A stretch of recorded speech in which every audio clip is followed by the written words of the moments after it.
अयोध्या कांड की शुरुआत श्री राम जी के राज्याभिषेक की तैयारियों से होती। एक तरफ जहां अयोध्या वासियों में हर्ष उल्लास का दृश्य था, वहीं दूसरी ओर देवताओं में व्याकुलता व्याप रही कि राम राजा बन गया तो राक्षसों का वध कौन करेगा। इस बात से परेशान होकर सभी देवता सरस्वती जी के पास अपनी समस्या लेकर पहुंचे और सरस्वती जी ने मंत्रा की बुद्धि को तब मंत्रा केकई के पास गई और कहने लगी, यदि कल राम का राज्याभिषेक हो गया तो समझना सृष्टि ने तुम्हारे लिए विपत्ति का बीज बो दिया है।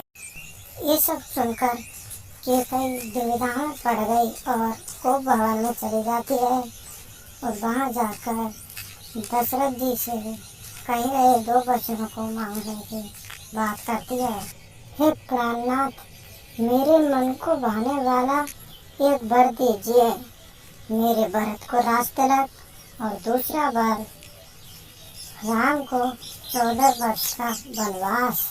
इस बात को सुनकर महाराज दशरथ ऐसे सहम गए मानो ताड़ के पेड़ पर बिजली पड़ गई। सूचना सुनकर अयोध्या वासियों का हर्ष विषाद में बदल गया। इसके बाद राम, सीता और लक्ष्मण वन के लिए तैयारियां करते हैं। उनके जाने के बाद ही महाराज मूर्छित होकर गिर पड़े। राम प्रजा को सोता हुआ छोड़कर चले गए और वे सिंहबीरपुर पहुंचते हैं तो महाराज निषाद उनका स्वागत करते हैं। फिर उसके बाद राम, लक्ष्मण और सीता मैया केवट की नाव में बैठकर गंगा को पार करते हैं।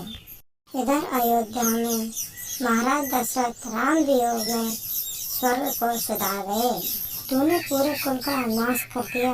यदि तेरी इतनी बुरी रुचि थी तो तूने मुझे जन्म लेते ही क्यों नहीं मार दिया। भरत को इस बात का पता चलता है तो उनका अंग अंग क्रोध से भर। तेरे हृदय में जब एक कुविचार आया तो तेरे हृदय के टुकड़े टुकड़े क्यों नहीं हो गए।